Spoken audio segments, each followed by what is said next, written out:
The gunshot that killed Florence Garrett's husband echoed through her dreams for 3 years straight. But on an ordinary Tuesday morning in May of 1882, she decided she would no longer let that sound define her future. Grace Jensen stood in front of the weathered cabin on the outskirts of Knights Ferry, California, her traveling trunk at her feet and her rabbit Bartholomew tucked under one arm. The rabbit's nose twitched as he surveyed their new home, and Grace couldn't help but smile at his serious expression. Bartholomew had been her companion since she'd left Sacramento, a gift from her elderly landlady who'd insisted Grace needed someone to talk to on her journey. The rabbit had proven to be more entertaining than any human traveling companion could have been.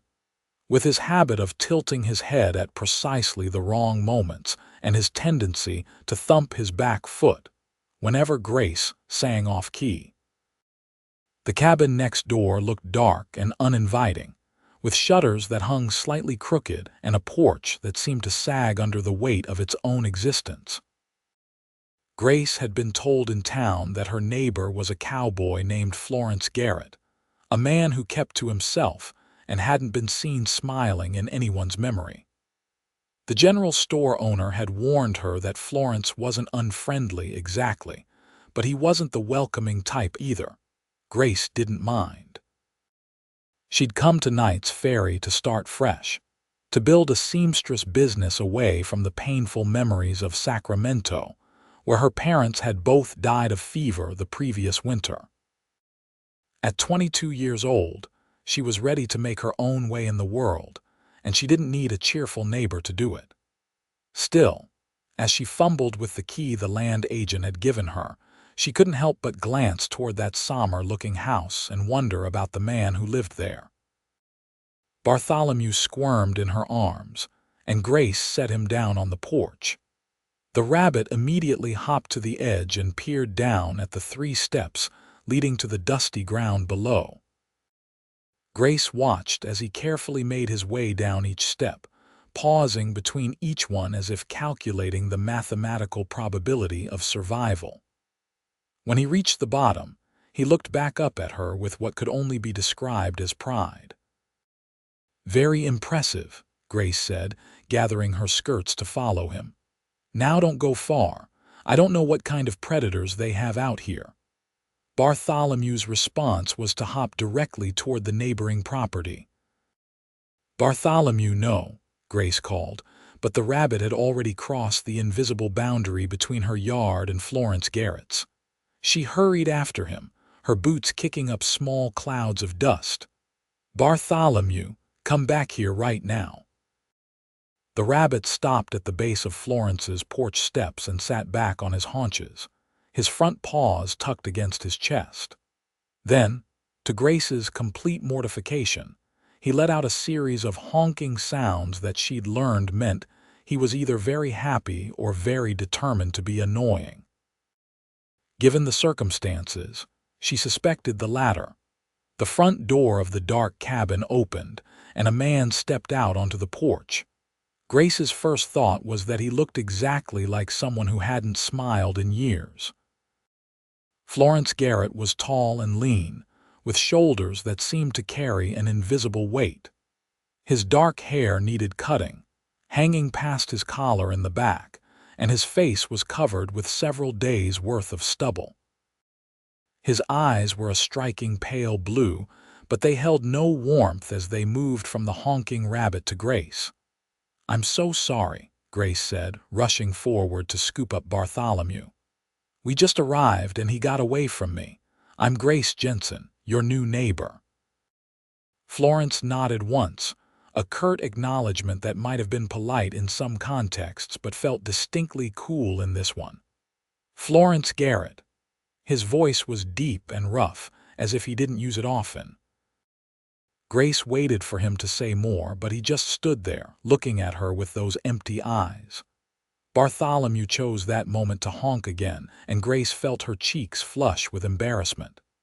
"This is Bartholomew. He's a rabbit, obviously. He makes sounds sometimes. I hope he won't disturb you." "Don't matter to me," Florence said. He turned to go back inside. "Wait," Grace called, though she wasn't sure why. Florence paused, his hand on the door frame, and looked back at her. "If you ever need anything mended, I'm a seamstress. That's why I came to Knights Ferry. To set up a shop in town, but I'll be living here." Florence's gaze dropped to Bartholomew, then back to Grace's face. For just a moment, something flickered in his eyes, but it was gone so quickly that Grace thought she might have imagined it. "I'll keep that in mind," he said. And then he was gone, the door closing firmly behind him. Grace stood in his yard for a long moment, holding her rabbit and feeling like she'd just failed some kind of test she hadn't known she was taking. Bartholomew wiggled in her arms, and she looked down at him. "Well, that was awkward," she whispered. The rabbit's nose twitched in what Grace chose to interpret as sympathy. The rest of the day was spent unpacking her meager belongings and setting up her sewing area near the cabin's largest window. Grace had brought her mother's old sewing machine, a precious singer that had cost her father a month's wages back in 1870. She set it up with reverent care, running her fingers over the decorative gold scrollwork on its black surface. This machine represented her future, her independence, her ability to survive in this world without her parents' protection. As the sun began to set, painting the California sky in shades of orange and pink, Grace stood at her window and watched Florence Garrett emerge from his cabin. He wore a different shirt now, and his hat was pulled low over his eyes. He walked to a small stable behind his house and emerged a few minutes later leading a dark horse. Grace watched as he mounted with the kind of easy grace that spoke of years in the saddle. He rode out toward the hills without looking back. "Where do you think he's going?" Grace asked Bartholomew, who was sitting on the table beside her sewing machine. The rabbit was grooming his face with his paws, apparently unconcerned with their neighbor's mysterious evening ride. That night, Grace lay in her narrow bed and listened to the unfamiliar sounds of her new home. In Sacramento, she'd grown accustomed to the noise of the city, the constant hum of humanity pressed close together. Here, the silence was profound, broken only by the occasional call of a night bird or the rustle of some small creature in the brush near her cabin. It should have been peaceful, but instead it felt lonely. She thought of her parents, of the tiny apartment they'd shared, of her mother's gentle humming as she sewed and her father's terrible jokes at the dinner table. She thought of the fever that had taken them both within a week of each other, of how helpless she'd felt watching them slip away. The doctor had said there was nothing to be done, that the fever simply had to run its course, but Grace had always wondered if she could have done more. Coming to Knights Ferry was supposed to be a fresh start, a place where she could build a new life without the constant reminders of what she'd lost. But lying there in the dark, she felt the weight of her solitude pressing down on her chest like a physical thing.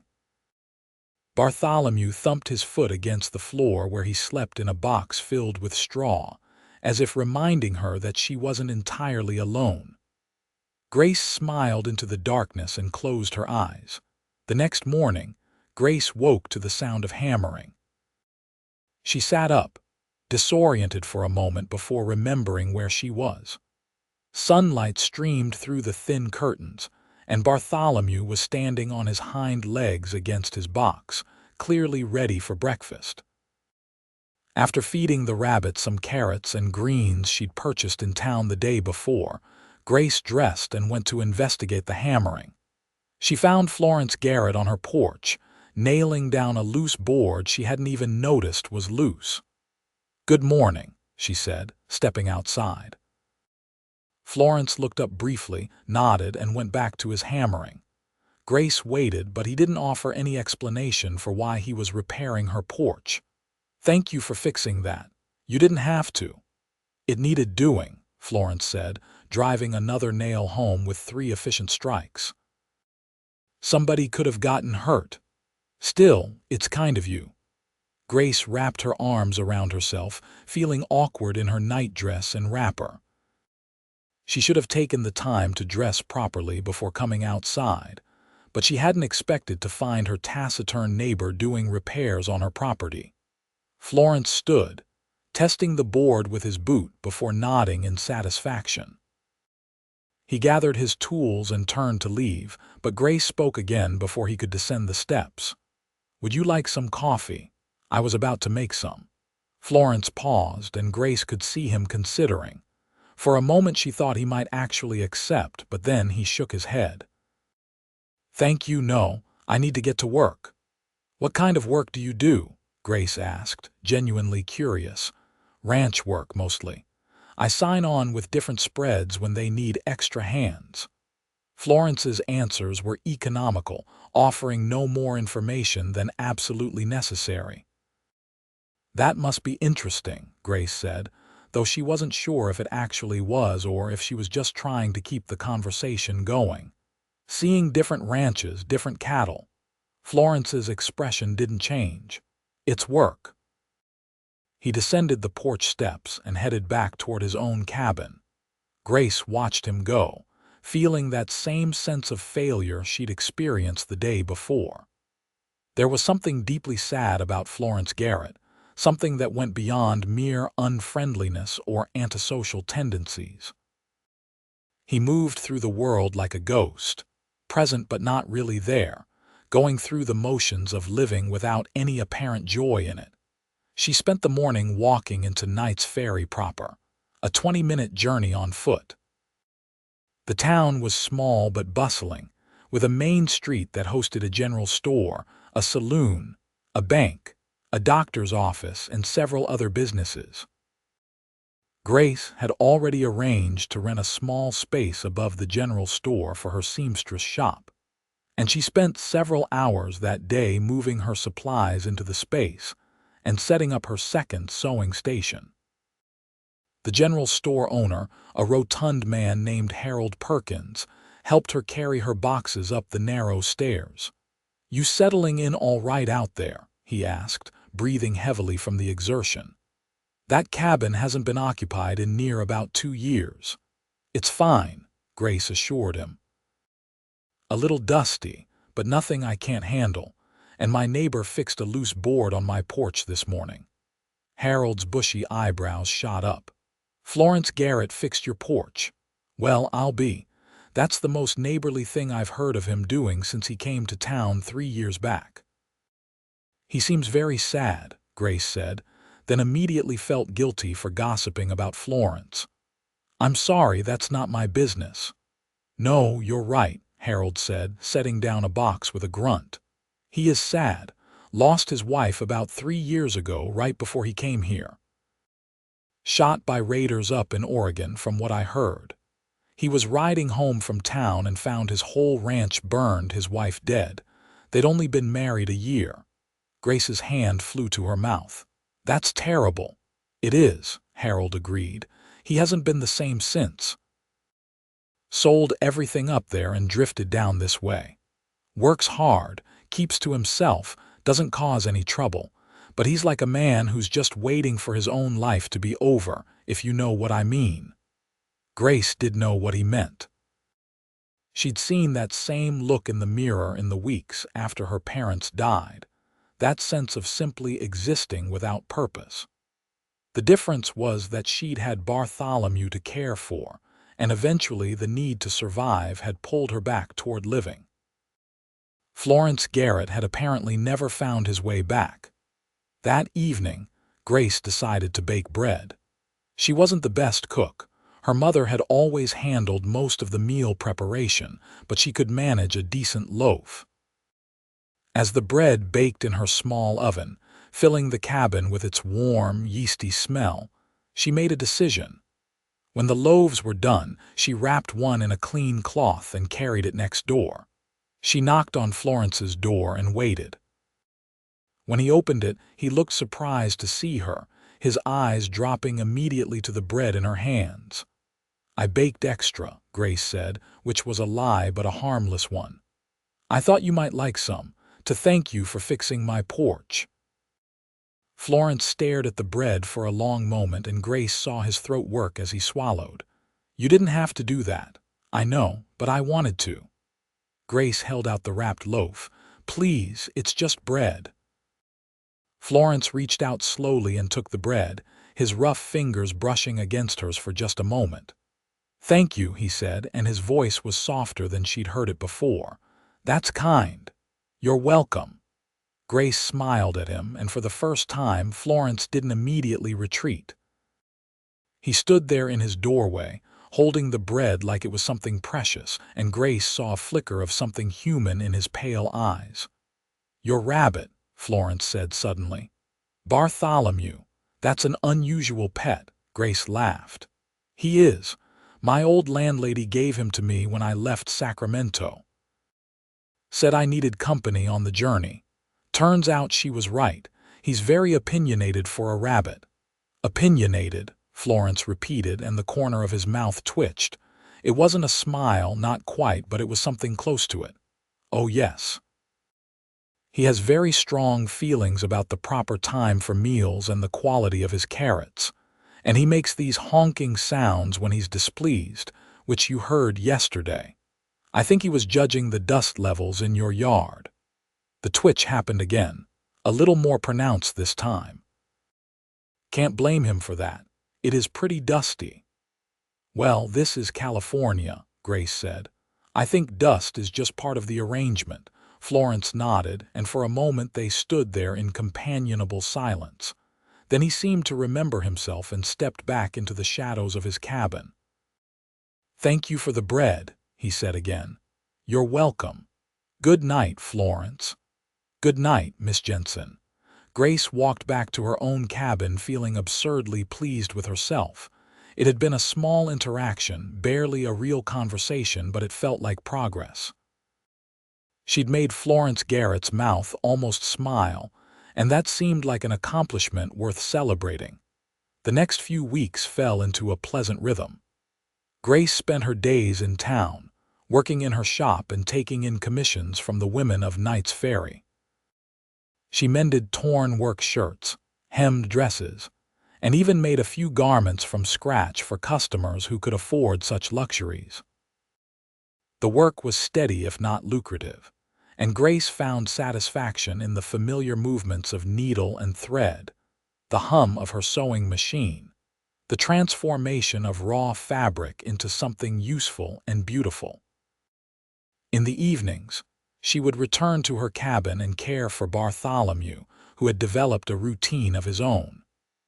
Every evening around sunset, the rabbit would hop to the door and thump his foot until Grace let him out for what she'd come to think of as his patrol. Bartholomew would hop around the yard, investigating every bush and stone with intense concentration, before eventually making his way toward Florence's property. Grace would watch from her porch as Bartholomew hopped right up to Florence's cabin and sat there, waiting. And remarkably, Florence would come out. He never said much, just crouched down and let the rabbit sniff his hands. Sometimes he'd pet Bartholomew's soft fur, his rough cowboy hands surprisingly gentle. Then Bartholomew would hop back home, clearly satisfied with the interaction, and Florence would return to his solitude.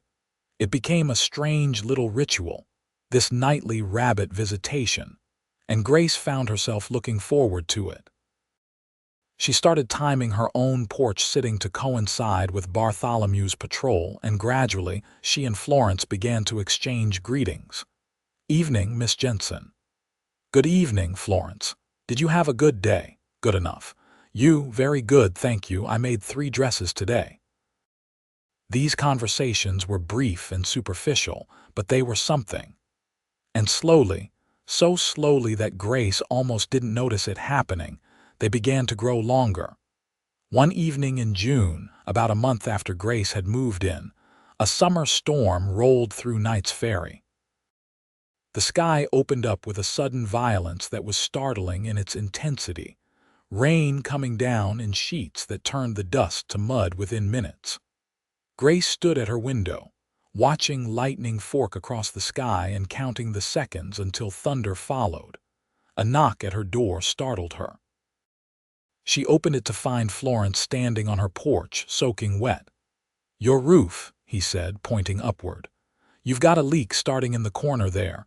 I can see it from my place. If we don't patch it now, you'll have water damage by morning." "Oh no," Grace said, looking up at her ceiling. Sure enough, there was a dark spot forming in the far corner. "What do we do?" "I've got supplies," Florence said, "but I'll need to work from inside and out. You'll get wet." "I don't mind getting wet," Grace said. "Let me help." For the next hour they worked together to patch the leak.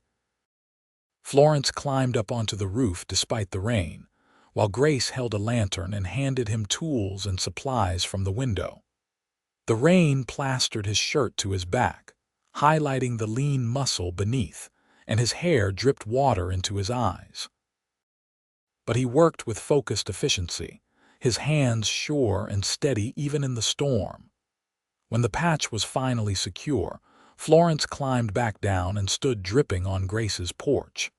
She invited him in, insisting that he needed to dry off before going back out into the rain. He hesitated, but another crack of thunder seemed to decide him, and he stepped inside for the first time. Grace's cabin was small and simple, but she'd done her best to make it homey.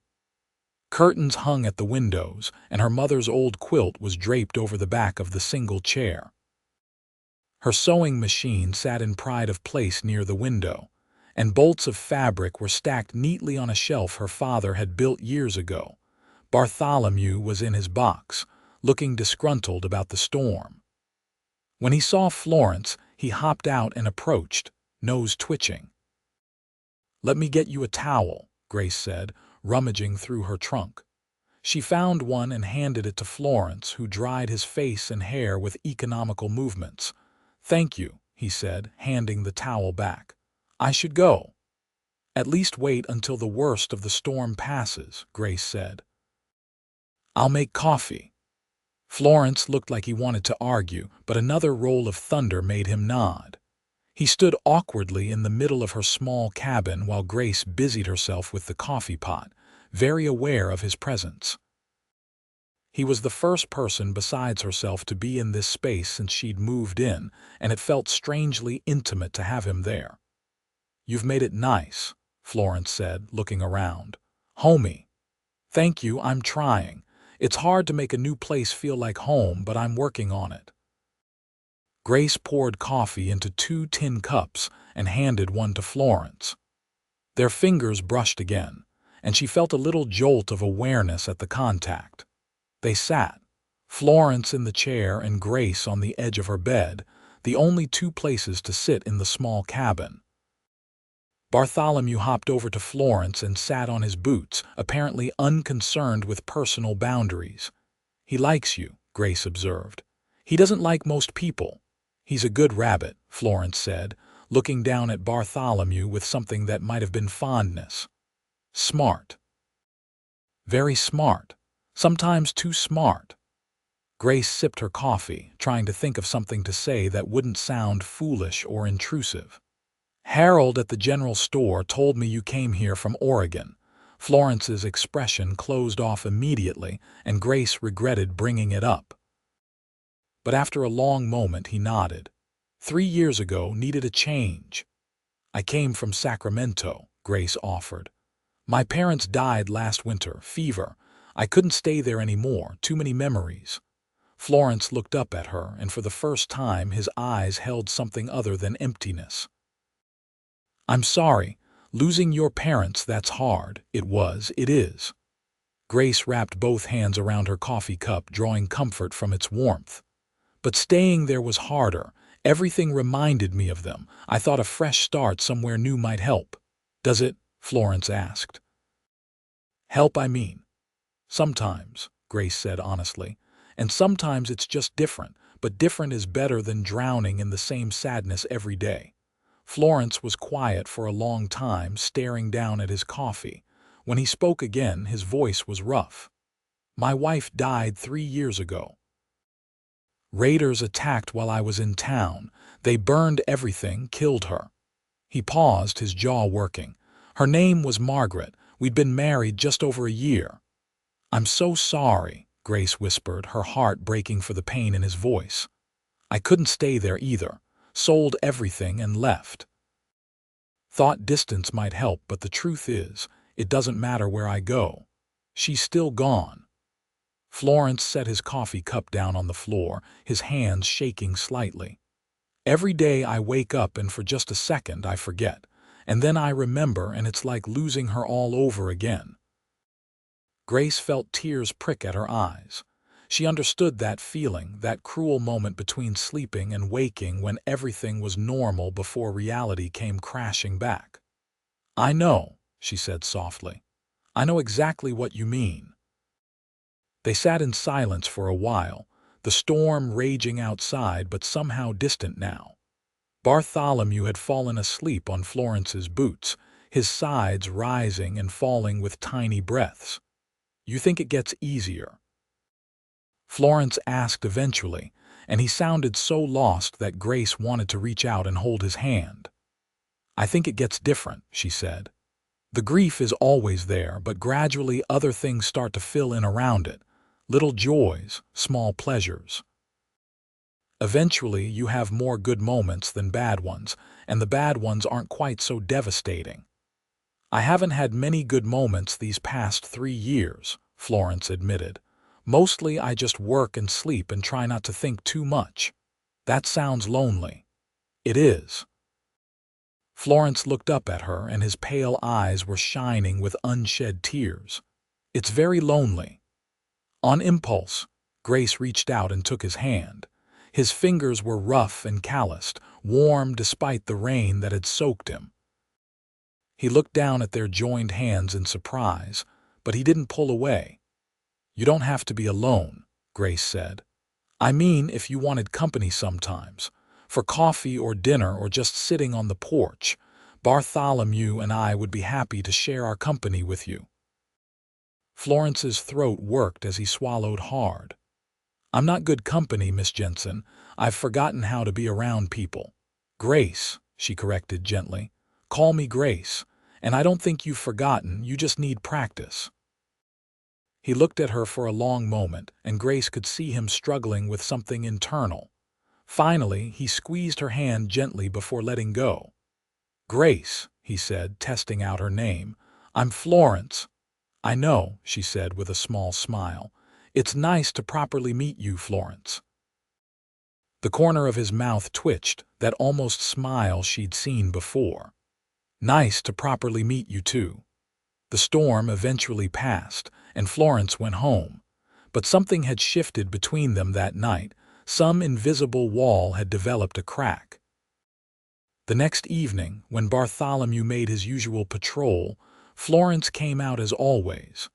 But this time, when the rabbit hopped back home, Florence followed. "I thought maybe I could take you up on that offer of company," he said, standing at the base of Grace's porch steps. "If the invitation still stands." "It does," Grace said, smiling widely. "Always. Come sit." They sat together on her porch as the sun set, not talking much but not needing to. Bartholomew hopped around the yard, investigating the effects of yesterday's rain, and occasionally coming back to check on them. It was peaceful and comfortable, and Grace realized she felt less lonely than she had in months. This became another ritual. Most evenings, after Bartholomew's patrol, Florence would come over and they would sit together. Sometimes they talked about their days, about Grace's customers and Florence's work on various ranches. Sometimes they talked about deeper things, carefully sharing memories of the people they'd lost. And sometimes they just sat in silence, finding comfort in each other's presence. Grace learned that Florence had grown up on a ranch in Montana, that he'd learned to ride before he could properly walk, that he'd met Margaret at a dance in town and known within minutes that he wanted to marry her. He spoke about her slowly, painfully at first, but Grace noticed that as the weeks passed, talking about Margaret became easier for him. The memories were still sad, but they were also precious, and sharing them seemed to help. Florence learned that Grace had always wanted to be a seamstress, that her mother had taught her to sew when she was just 5 years old, that her father had been a clerk in a shipping office who told terrible jokes and sang off-key. He learned that she'd had a suitor back in Sacramento, a banker's son who'd wanted to marry her, but Grace had realized after her parents died that she didn't love him enough to spend her life with him. "I wanted to feel like I couldn't breathe without him," Grace explained one evening.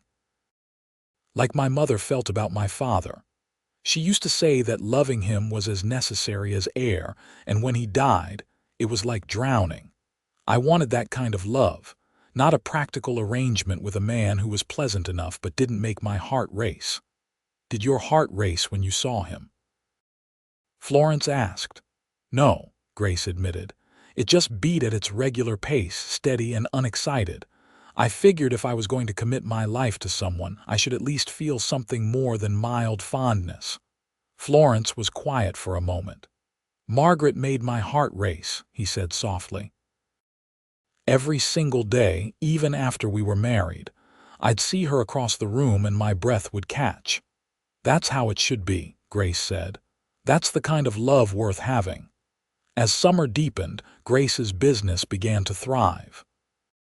Word had spread about the skilled seamstress in Knights Ferry, and women from neighboring towns started making the journey to commission work from her. She was busier than she'd ever been, working long hours to keep up with demand. But she always made sure to be home in the evenings for Bartholomew's patrol and Florence's visits. One particularly hot evening in July, Grace was sitting on her porch waiting for Florence when she saw a cloud of dust approaching. A wagon pulled up in front of her cabin, and a woman climbed down. She was perhaps 40 years old, dressed in the kind of expensive clothes that looked out of place in dusty Knights Ferry. "Are you the seamstress?" the woman asked, her voice sharp and imperious.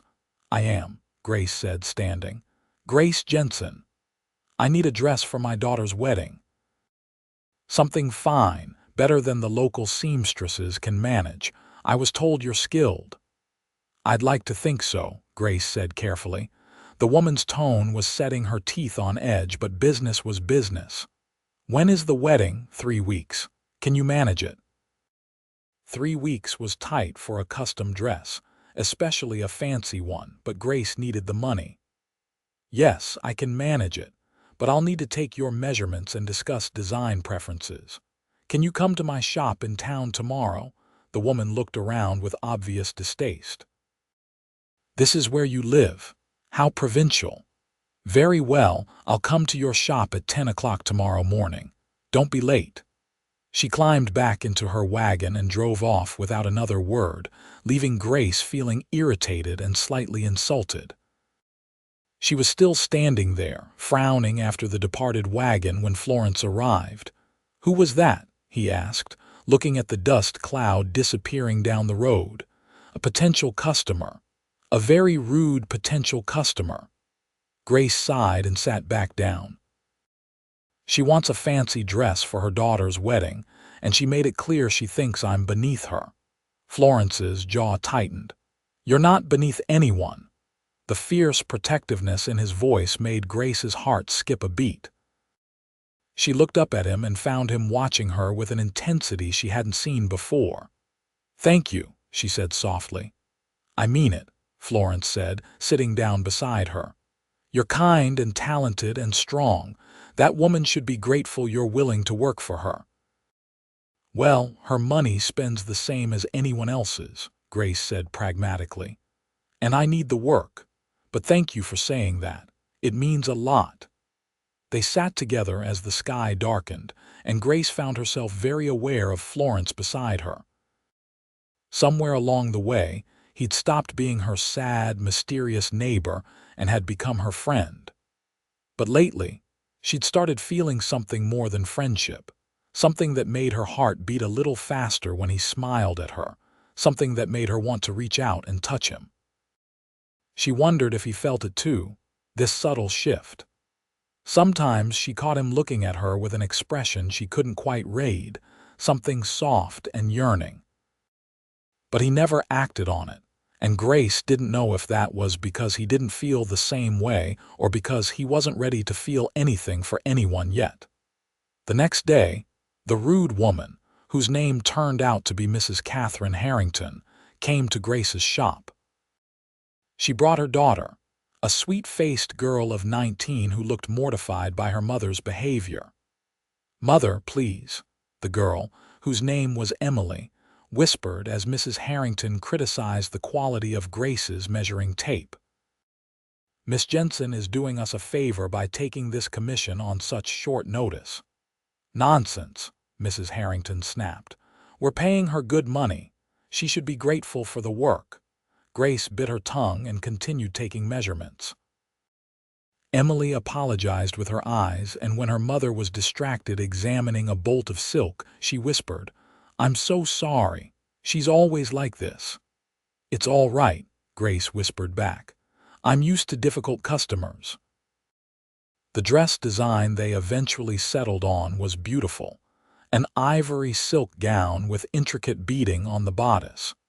It would be a pleasure to make, and the challenge of completing it in 3 weeks was actually exciting. Grace threw herself into the work, spending long hours hunched over her sewing machine and hand-stitching the delicate beadwork. Florence noticed her exhaustion and started bringing her dinner on the evenings when he came to visit. Simple things like bread and cheese or stew from the boarding house in town, but Grace was touched by the thoughtfulness.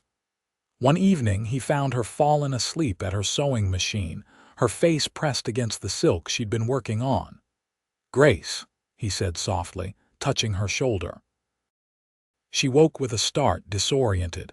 "You need to rest. This dress isn't worth making yourself sick over." "I'm fine," Grace said, but she couldn't quite suppress a yawn. "I just closed my eyes for a moment. You've been working too hard." Florence's voice was gentle but firm. "Come on. You need to eat and then sleep properly in your bed." He'd brought chicken and dumplings from the boarding house, and Grace ate while Florence sat with her. Bartholomew had already been fed and was drowsing in his box, occasionally twitching in his sleep. When Grace finished eating, she felt her eyes drooping again. "Go to bed," Florence said. "I'll clean up and let myself out." "You don't have to do that," Grace protested, but Florence was already gathering the dishes. "Yes, I do. You take care of everyone else." "Let someone take care of you for once." Grace felt a sudden wave of emotion wash over her. This man, this sad, broken man who'd forgotten how to be around people, was taking care of her. Tears pricked at her eyes, though whether from exhaustion or gratitude or something else entirely, she wasn't sure. "Thank you, Florence," she said, her voice thick. "For everything. For being my friend, for bringing me food, for just being here. You've made this place feel like home." Florence paused in his cleaning, his back to her. When he spoke, his voice was rough. "You did that for me first. You and that ridiculous rabbit of yours.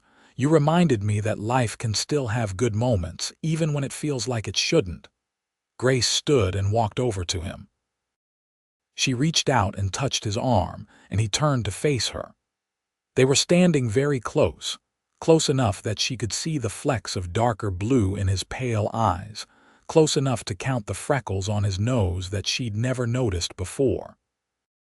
"Florence," she whispered, not sure what she was asking for, but knowing she was asking for something. He lifted his hand slowly, as if afraid she might bolt, and gently brushed a strand of hair back from her face. His fingers lingered on her cheek, and Grace leaned into the touch. "You should rest," he said softly, but he didn't step away. "I know," Grace said, but she didn't move either. They stood there for a long moment, something unspoken passing between them. Then Florence leaned down slowly, giving her plenty of time to pull away, and pressed the gentlest kiss to her forehead. It was chaste and sweet, barely more than a brush of lips against skin, but it sent warmth flooding through Grace's entire body. "Good night, Grace," Florence whispered against her forehead. "Good night," she managed to say, and then he was gone, letting himself out quietly. Grace touched her forehead where his lips had been, her heart racing. She climbed into bed in a daze, and for the first time since moving to Knights Ferry, she fell asleep smiling. The next few days passed in a blur of sewing and stolen glances. Florence continued to visit every evening, but there was a new awareness between them now, a tension that was both exciting and terrifying. Grace caught herself thinking about him at odd moments, wondering what he was doing, looking forward to the evening when she'd see him again. She finished Emily's wedding dress with 2 days to spare, and it was perhaps the finest thing she'd ever made. The silk gleamed in the light and the beadwork sparkled like captured stars. When Mrs. Harrington came to collect it, even she seemed impressed, though she hid it behind complaints about the thread Grace had used for the hem. Emily, however, was thrilled.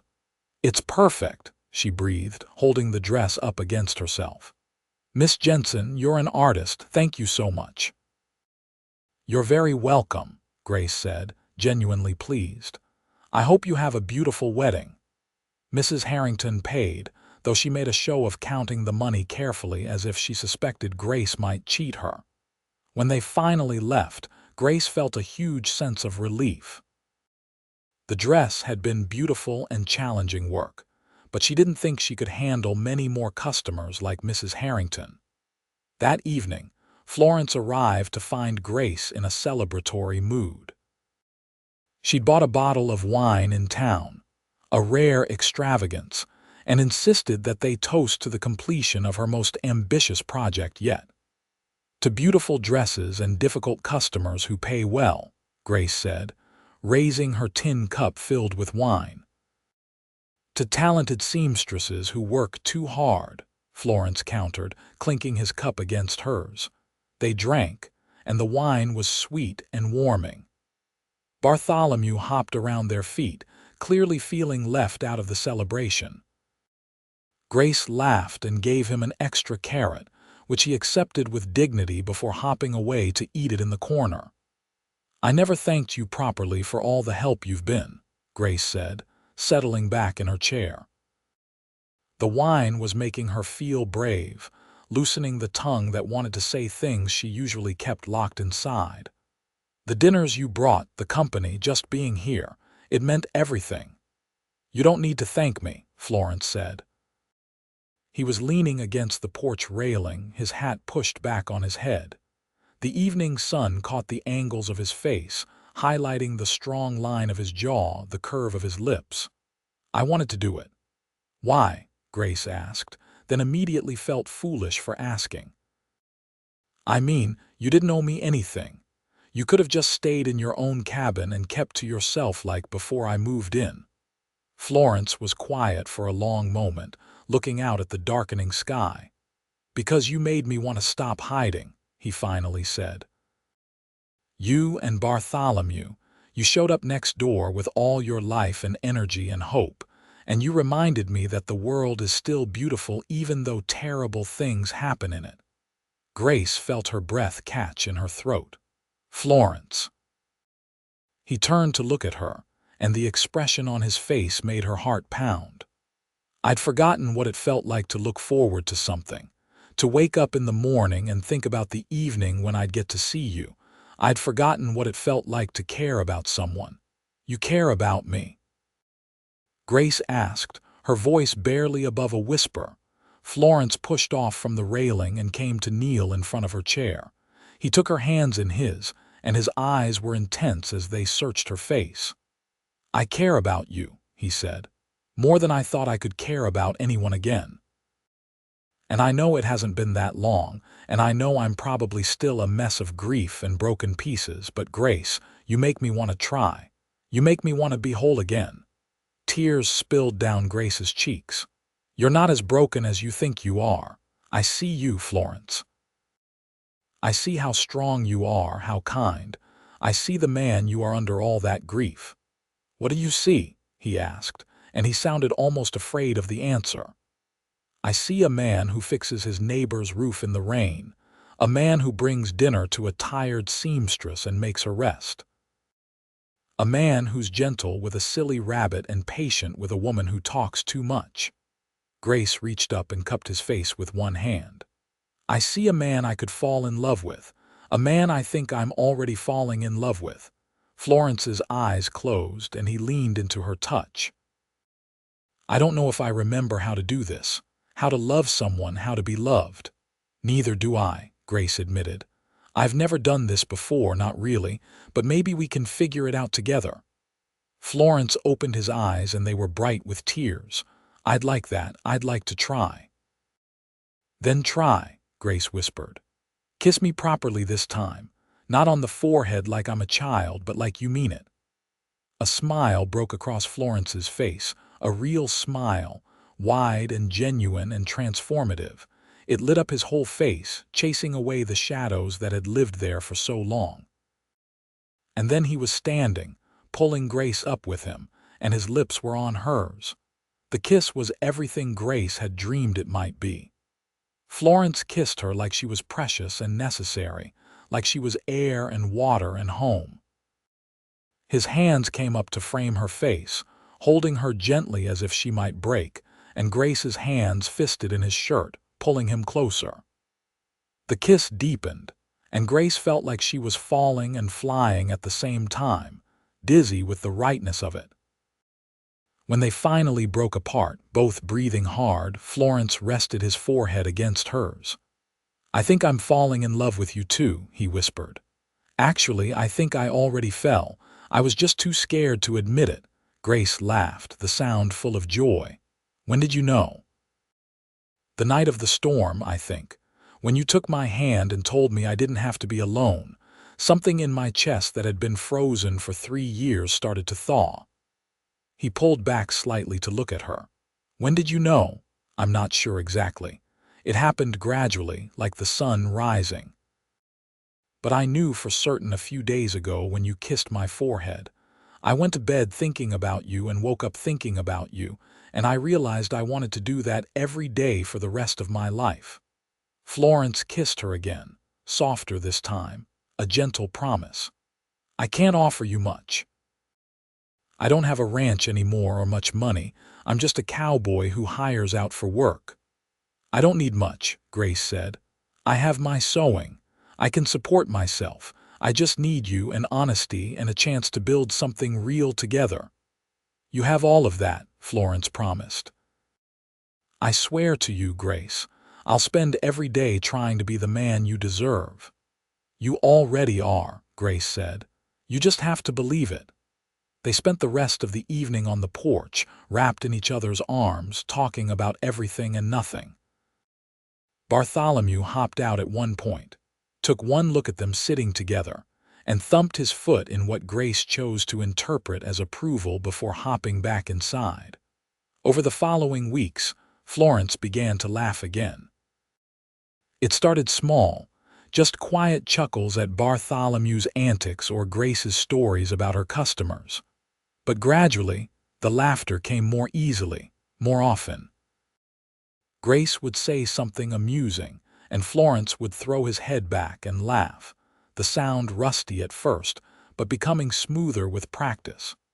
The people of Knights Ferry noticed the change in Florence Garrett. Harold at the general store commented on it one day when Grace came in for supplies. I don't know what you've done to that neighbor of yours, but it's like watching a man come back to life. He smiled at me yesterday. Actually smiled. Nearly fell over from the shock. Grace couldn't help the pleased smile that spread across her face. He's just needed time and a reason to heal. Well, whatever the reason is, I'm glad for it. He's a good man, Florence Garrett. He deserves to be happy again. Grace thought so too. She also thought she deserved to be happy, and with Florence she was. They spent nearly every evening together now, sometimes at her cabin and sometimes at his. Florence's place was sparse and impersonal, but Grace started adding little touches, bringing over curtains she'd sewn and pillows she'd made from scrap fabric. She taught him to cook simple meals that were better than the boarding house food he'd been living on. One evening in late August, Florence took her riding. He borrowed a gentle mare from one of the ranches he worked for, and they rode out into the hills as the sun set. The California landscape stretched out around them in shades of gold and amber, and the air was warm and fragrant with sage. They stopped on a hilltop overlooking Knights Ferry, and Florence helped Grace down from her horse. They stood there together, his arms around her waist, looking at the little town spread out below them. "I want to ask you something," Florence said, his voice nervous. Grace turned in his arms to face him. "What is it?" Florence took a deep breath. "I know we haven't been courting for very long, just a couple of months really. But Grace, I'm 30 years old and I know what I want. I don't want to waste any more time being apart from you than I have to be." Grace's heart started to race. "Florence," he reached into his pocket and pulled out a ring. It was simple, just a thin gold band with a small sapphire, but it was beautiful. "This was my grandmother's ring. It's the only thing of value I have left from before. I want you to have it. I want you to marry me if you'll have me."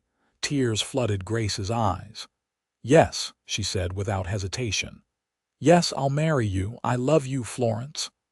"I love you too," he said, and he slipped the ring onto her finger. It fit perfectly, the sapphire catching the last rays of the setting sun. "You've given me my life back, Grace. You've made me believe in happiness again." "We've given each other that," Grace corrected, reaching up to kiss him. "We've saved each other." They were married a month later in the small church in Knights Ferry. Grace wore a dress she'd made herself, simple white cotton with delicate embroidery around the neckline and sleeves. Florence wore a new suit, the first new clothes he'd bought in 3 years, and he looked devastatingly handsome in it. Harold from the general store stood as Florence's witness, and Emily Harrington, who'd become friendly with Grace despite her mother's rudeness, stood as Grace's. The ceremony was simple and short, but when Florence took Grace's hands and promised to love her for the rest of his life, there were tears in his eyes. "I never thought I'd stand here again," he whispered, just loud enough for Grace to hear. "I never thought I'd get another chance at this kind of happiness." "Neither did I," Grace whispered back. "But here we are." "Here we are," Florence agreed, and then he kissed her as the small congregation applauded. They held a small reception at the boarding house, nothing fancy but filled with laughter and joy. Grace's customers came, and the ranch owners Florence worked for, and the other shopkeepers from town. Even Mrs. Harrington made an appearance, though she spent most of it commenting on how provincial everything was. Emily apologized repeatedly, but Grace just laughed. "Your mother can't hurt me," she told Emily. "I'm too happy to let anything bother me today." When the reception was over, Florence and Grace went home to his cabin, which was now their cabin. Grace had already moved most of her things over, though they'd kept her old cabin for her sewing work. Bartholomew had made the transition without complaint, apparently deciding that as long as he was fed and allowed his evening patrols, he didn't care which cabin he lived in. That night, Florence carried Grace over the threshold like a proper gentleman, and they began their married life together. Grace fell asleep in his arms, feeling safe and loved and happier than she'd ever thought possible. Life settled into a new rhythm after that. Grace continued her seamstress work, splitting her time between her shop in town and the cabin she used as a workspace. Florence kept working on various ranches, but he started looking into the possibility of buying some land of their own. He wanted to build something permanent, something that would last. One evening in November, about 2 months after their wedding, Grace was making dinner when a wave of nausea hit her. She'd been feeling off for a few days, tired and queasy, and she'd been trying to ignore it. But as she stood over the stove, the smell of cooking meat suddenly overwhelmed her, and she had to rush outside to vomit in the bushes. Florence found her there, pale and shaking. "Grace, what's wrong? Are you sick?" "I don't know," Grace said, wiping her mouth with her handkerchief. "I've been feeling strange for a few days now." Florence's eyes widened. "Strange how? Tired, nauseous. My breasts are tender." Grace paused as realization dawned. Oh my goodness." "Are you?" Florence asked, hope and fear warring in his expression. "I think I might be pregnant," Grace said, her hand going to her stomach. "I mean, it's possible. We haven't been particularly careful." Florence let out a sound that was half laugh, half sob, and pulled Grace into his arms. "A baby. We're going to have a baby." "Maybe," Grace cautioned. "I should see the doctor to be sure." But she was sure. Deep in her bones, she knew. She was carrying Florence's child, and the thought filled her with joy and terror in equal measure. The doctor confirmed it the next day. Grace was about 2 months along, which meant the baby would arrive sometime in late May or early June. Florence was ecstatic, already making plans for the nursery and talking about teaching their child to ride. "What if it's a girl?" Grace asked, amused by his enthusiasm. "Girls can ride too, but you'll need to be gentle with her." "If it's a girl, I'll teach her to ride and shoot and defend herself," Florence said firmly. "No daughter of mine is going to be helpless."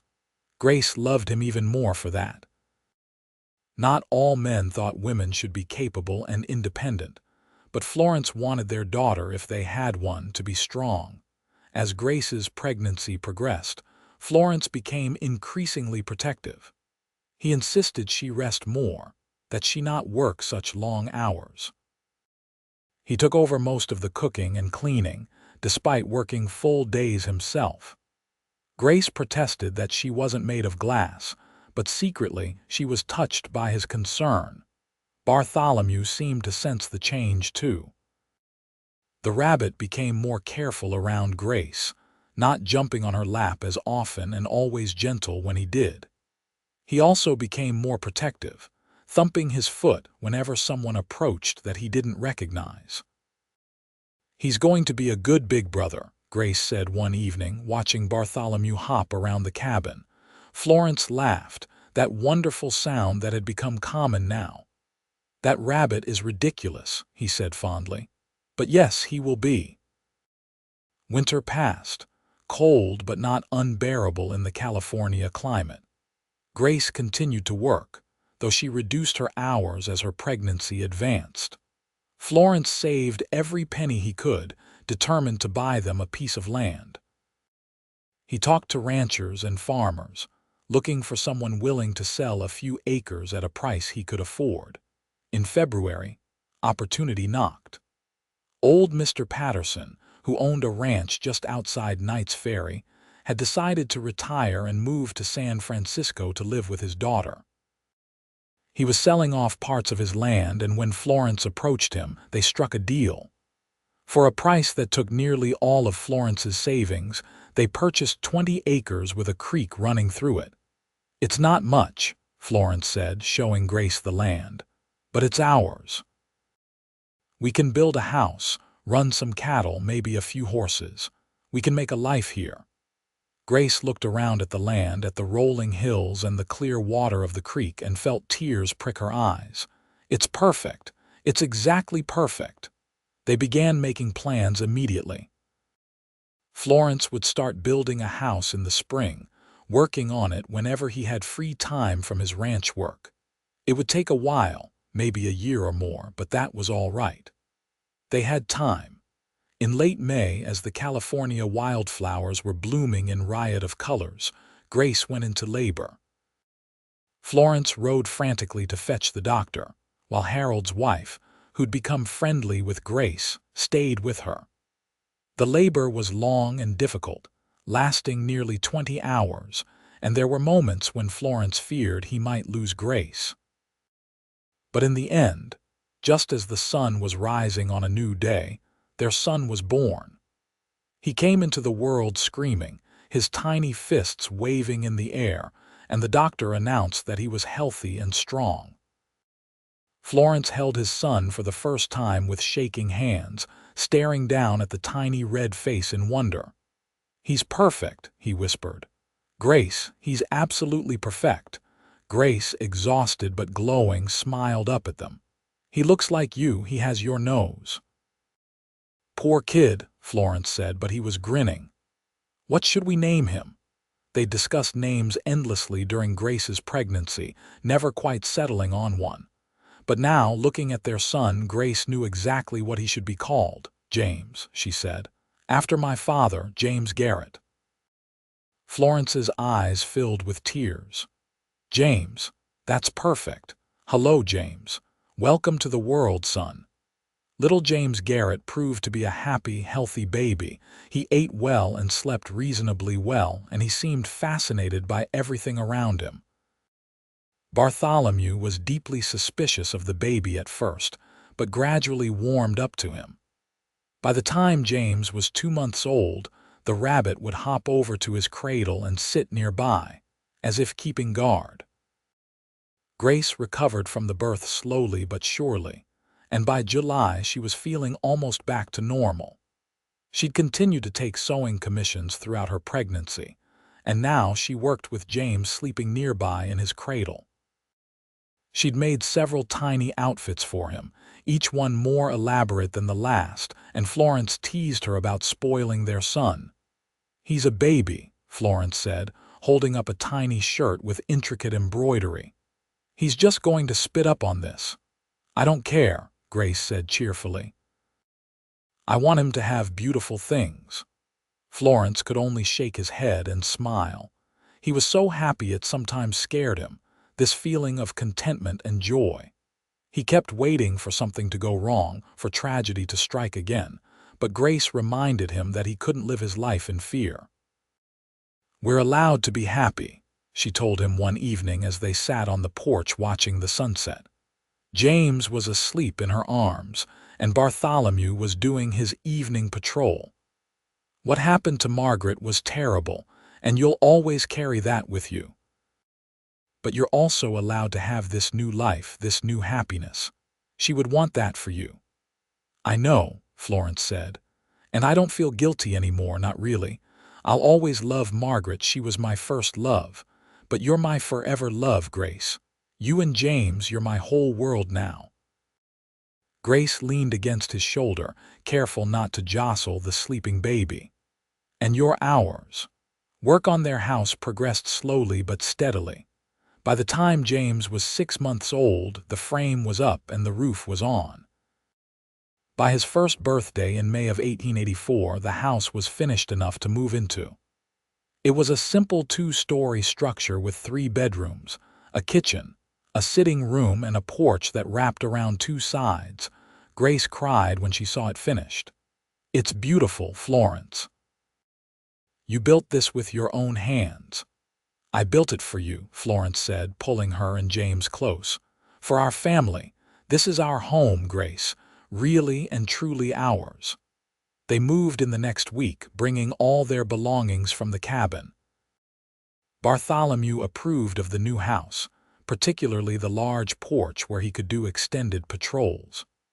James was toddling now, taking unsteady steps while holding onto furniture, and he loved exploring the new space. Florence had also begun building up their ranch. They started with just a few head of cattle and 2 horses, but it was a start. Florence still took on outside work when needed, but more and more of his time was spent working their own land. He hired on a young man named Peter to help with the heavy work, and slowly but surely, the ranch began to prosper. Grace continued her seamstress work, though she cut back her hours significantly to care for James and help with the ranch. She set up a sewing room in one of the upstairs bedrooms, and women would come to the ranch for fittings. Some of them brought their children, and James would play with them while Grace worked. Life was full and busy and happy. Florence would often stop what he was doing just to watch Grace playing with James in the yard, or sewing in her room with the sunlight streaming through the window, and feel overwhelmed with gratitude. He'd been given a second chance at happiness, and he never took it for granted. When James was 2 years old, Grace discovered she was pregnant again. This time the pregnancy was easier, and in March of 1885 they welcomed a daughter into the world. They named her Margaret Rose, after Florence's first wife and Grace's mother. Florence held his daughter and wept, moved beyond words that Grace had chosen to honor Margaret in this way. "She was part of your life," Grace said. "She helped make you who you are. Our daughter should carry her name." Little Maggie, as they called her, was a calm baby compared to her brother's energetic nature. She had Grace's dark hair and Florence's pale blue eyes, and she was content to simply observe the world around her. James was fascinated by his baby sister, always wanting to hold her and show her his toys. Bartholomew, now getting on in years for a rabbit, approved of the new addition to the family. He would hop over to Maggie's cradle and sit nearby, just as he'd done with James. Grace often found herself tearing up at the sight of her children with the rabbit who'd been her companion through so much change. The ranch continued to grow. By 1886, they had a sizable herd of cattle and were starting to turn a real profit. Florence hired another ranch hand, and they built a small bunkhouse for the workers. Grace's sewing business remained steady, providing extra income and keeping her connected to the community. Life wasn't always perfect. There were hard seasons when cattle got sick or prices dropped. There were sleepless nights with sick children and arguments about money, and whose turn it was to get up with the baby. But through it all, Florence and Grace held on to each other and the life they'd built together. One evening in the summer of 1887, Florence and Grace sat on their porch watching James, now 5 years old, playing with Maggie, who was 2. James was trying to teach his sister to skip rocks in the creek, though Maggie was more interested in collecting the smooth stones than throwing them. Bartholomew sat beside Grace's chair, his fur now graying and his movements slower than they used to be. He was old for a rabbit, nearly 6 years old, and Grace knew they wouldn't have him for much longer. The thought made her sad, but she was grateful for every day they'd had with him. "Do you remember the first day I moved in?" Grace asked Florence. "When Bartholomew hopped over to your cabin and you came out looking so grumpy and annoyed," Florence laughed, shaking his head. "I remember thinking you were going to be a nuisance. You and that ridiculous rabbit moving in next door with all your energy and life. I just wanted to be left alone in my misery. And instead we dragged you back into the world," Grace said with a smile. "You did," Florence agreed. He reached over and took her hand, bringing it to his lips. "You saved my life, Grace.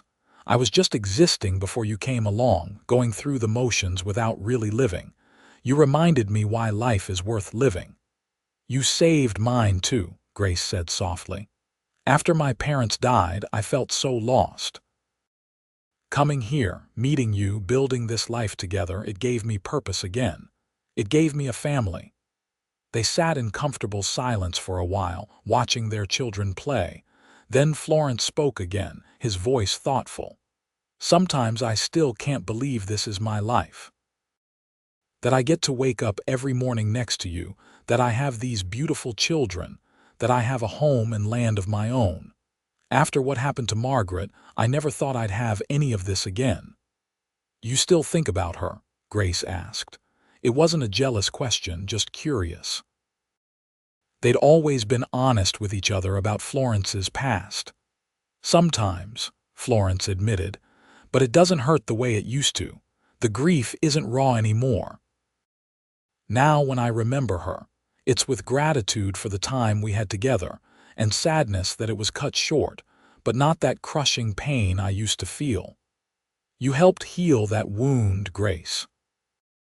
You didn't erase Margaret's memory, but you helped me learn to live alongside it instead of being destroyed by it." Grace squeezed his hand. "I'm glad. She deserves to be remembered with love, not just pain." As the sun set, painting the sky in brilliant oranges and purples, James came running up to the porch. "Papa, Mama, come see." Maggie found a frog. Florence and Grace exchanged amused glances and went to admire the frog their daughter had discovered. Bartholomew hopped after them, still determined to be part of the family adventures even in his old age. That night, after the children were tucked into bed and Bartholomew was settled in his box, Florence pulled Grace into his arms in their bedroom. "Dance with me," he said softly. "There's no music," Grace pointed out, but she was already moving into his embrace. "Don't need music," Florence said, and he hummed softly as they swayed together in the lamplight. Grace rested her head on his chest, listening to his heartbeat. "I love you, Florence Garrett." "I love you too, Grace Garrett, more than I can ever put into words." They danced slowly, savoring the quiet intimacy of the moment. Outside, the night insects sang their songs, and somewhere in the distance a coyote howled. But here in their home, in each other's arms, everything was perfect. Bartholomew passed away peacefully in his sleep that autumn. Grace found him one morning, curled up in his box as if he were simply sleeping. She cried as she buried him in the yard, with Florence and the children beside her. James, who was old enough to understand death, cried too, and even little Maggie seemed to sense that something sad had happened. "He was a good rabbit," Florence said, his arm around Grace's shoulders. "He brought us together." "He did," Grace agreed, wiping her tears. "I like to think he stayed just long enough to see us settled and happy. Like he knew his job was done." They marked Bartholomew's grave with a small stone that Florence carved with the rabbit's name and the years of his life. Sometimes Grace would find James sitting by the grave, talking to Bartholomew about his day, and her heart would ache with love for her sensitive son. Life continued on, as it always does. Grace found that she missed Bartholomew's presence more than she'd expected. The way he'd thump his foot when he wanted attention or hop over to sit beside her while she sewed. But the grief was manageable, softened by the love and chaos of her growing family. In the spring of 1888, Grace discovered she was pregnant for the third time. She was 30 years old now, and this pregnancy was harder than the previous two. She was tired all the time and suffered from morning sickness that lasted all day. Florence worried over her constantly, insisting she rest more and work less. Their third child, a son they named Henry after Florence's father, was born in December of 1888. The birth was difficult, and the doctor warned Grace that she shouldn't have any more children. Florence, terrified by how close he'd come to losing her, agreed immediately. "3 children is perfect," he told Grace as she recovered. "I don't need any more babies, I just need you." Henry was a colicky baby who cried frequently and slept poorly. Grace walked the floor with him night after night, exhausted but determined. James, now 6, tried to help by making funny faces at his baby brother, and Maggie, 3 years old, would pat Henry's back gently and sing to him in her sweet, off-key voice. It was Maggie's singing that finally seemed to soothe Henry. Whenever she sang to him, even in her childish, tuneless way, he would calm down and eventually fall asleep. Grace was amazed and grateful, and Florence would often carry Maggie around while she sang to her baby brother. "You've got the magic touch," Florence would tell Maggie, and she would beam with pride. As Henry grew out of his colicky phase and became a happier baby, life became easier again. The ranch was doing well, bringing in steady income.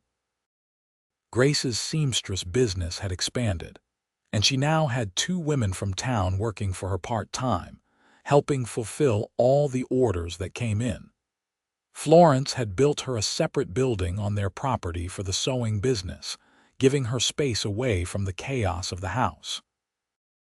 By 1890, James was 8 years old and already learning to work on the ranch. He followed his father everywhere, eager to learn about cattle and horses and the land. Maggie, at 5, showed no interest in ranch work but had her mother's talent with a needle and thread. She would sit beside Grace in the sewing room, working on simple projects with intense concentration. Henry, just over a year old, was a happy, curious toddler who got into everything and kept everyone on their toes. One evening in May, as Florence and Grace celebrated their 8th wedding anniversary, they sat on their porch and looked out at everything they'd built.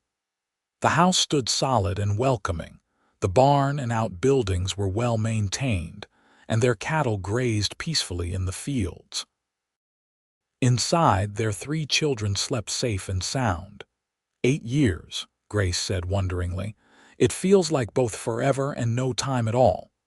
I know what you mean, Florence said. He had his arm around her shoulders and she was tucked against his side. Sometimes I still can't believe you're real. That all of this is real. It's real, Grace assured him. Every beautiful, chaotic, exhausting bit of it. Florence turned to face her, his expression serious. I need you to know something, Grace. These past 8 years with you have been the happiest of my life. Even with all the hard times, the struggles, and the worries, I've been happier than I ever thought possible. You gave me back my life. You gave me a reason to laugh again. Grace felt tears prick her eyes. You gave me a home, Florence. A real home. Not just a place to live, but a place where I belong. You gave me a family and a future and love that makes everything else bearable. They kissed as the stars began to appear in the darkening sky, the same deep, passionate kiss that had started their romance 8 years before. When they finally pulled apart, both were smiling. So what do you think? Florence asked. Should we stay out here or should we go inside and celebrate our anniversary properly? Grace laughed, the sound full of joy and mischief. Let's go inside, but you have to be quiet. We don't want to wake the children. I can be quiet, Florence protested, but Grace just raised an eyebrow at him. No, you really can't, she said, pulling him up from his chair, but I love you anyway.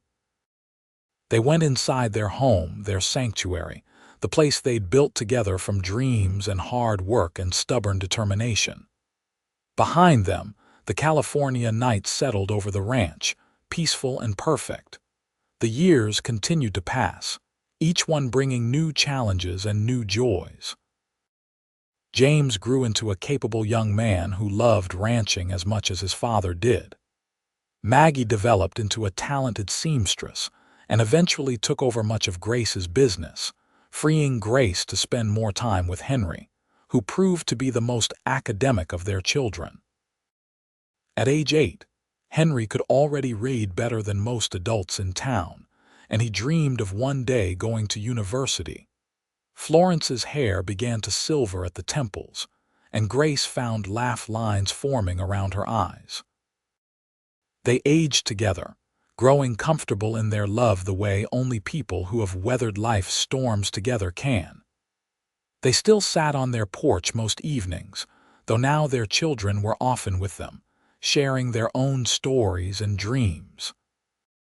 The ranch expanded over the years until they were one of the most successful operations in the area. Florence trained his sons in ranching, while Grace and Maggie's sewing business became renowned throughout Central California. Women would travel from Sacramento and even San Francisco to have dresses made by the talented Jensen and Garrett team.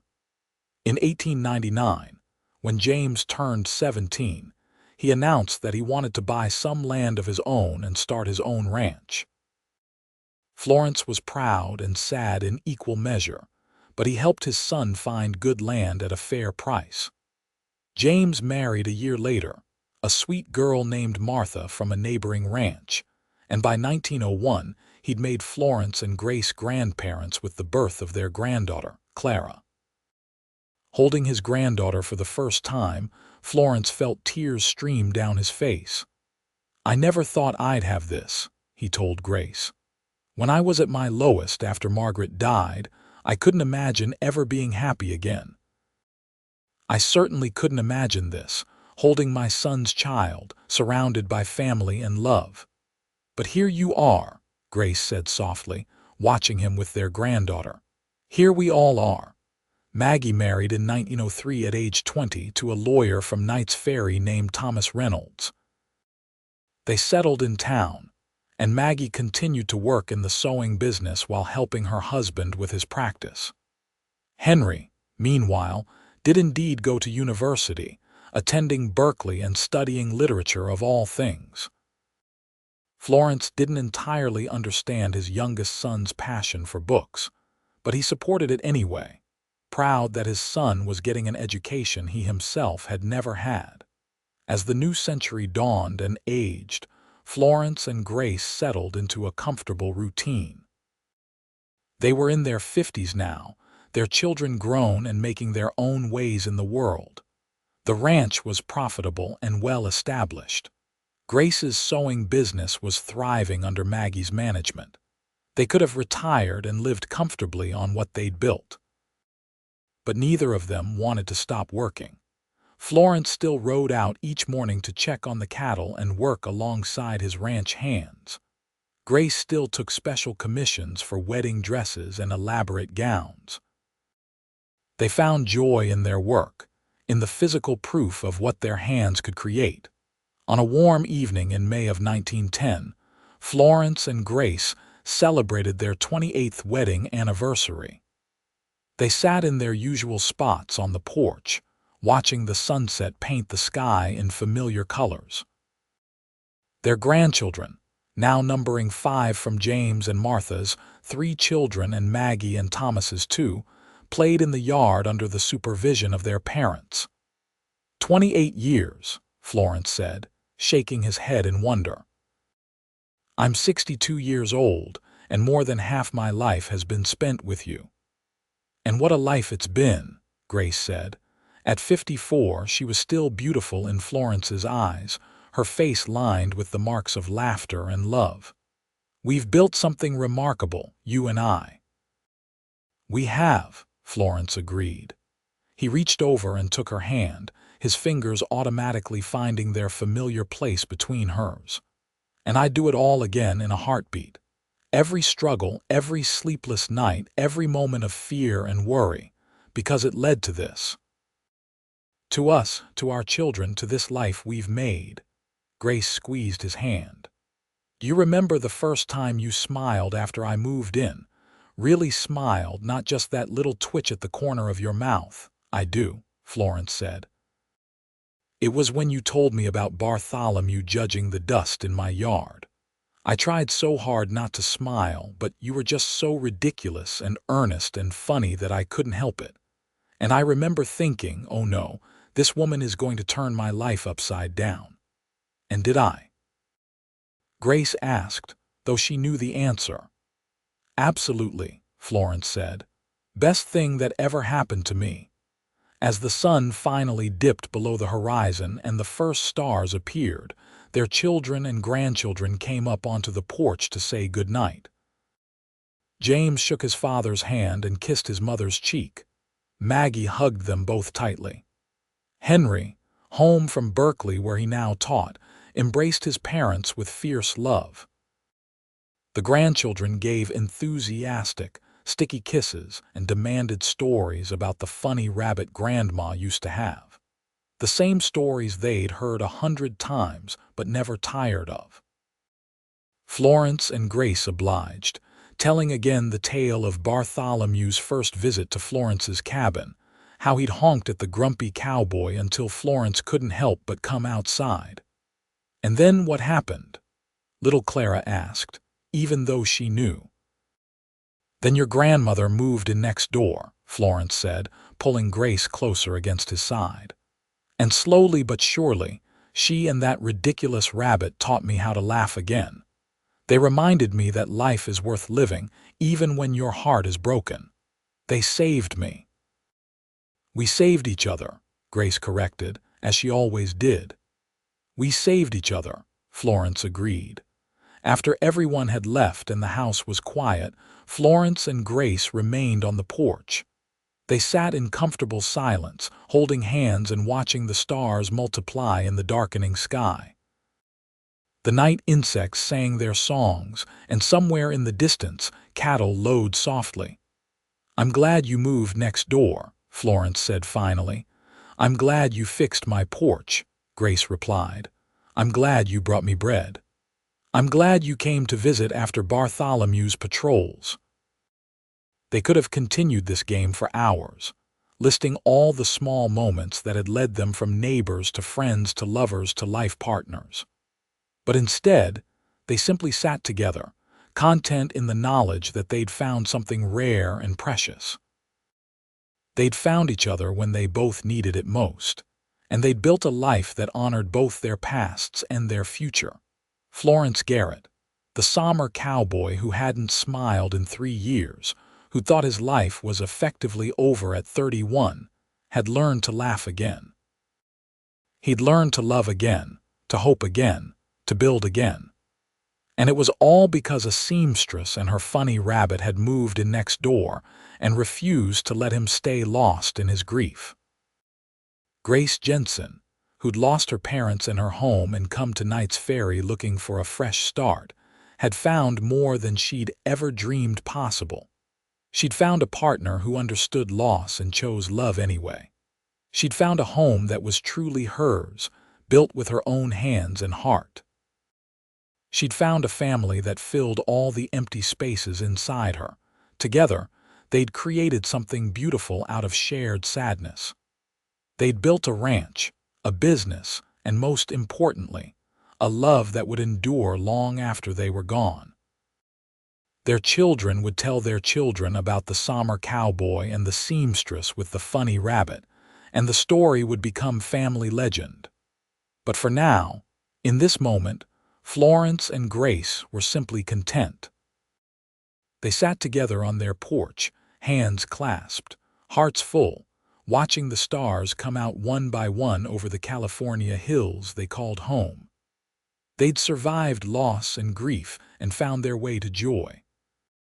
They'd learned that broken hearts could heal, that sad cowboys could laugh again, that life after tragedy was not just possible but could be beautiful.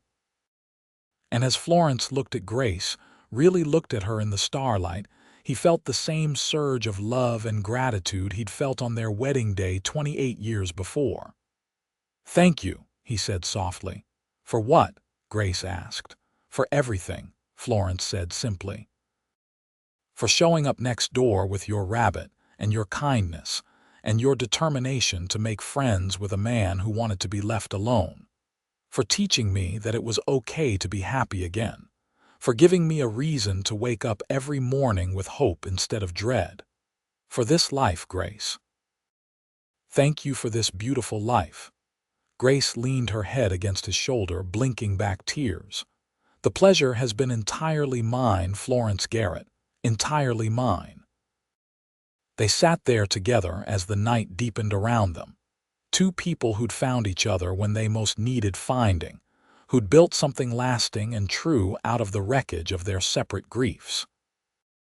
The somber cowboy who'd learned to laugh again, and the seamstress with the funny rabbit who'd taught him how. And they lived happily, fully, and completely in love for the rest of their days.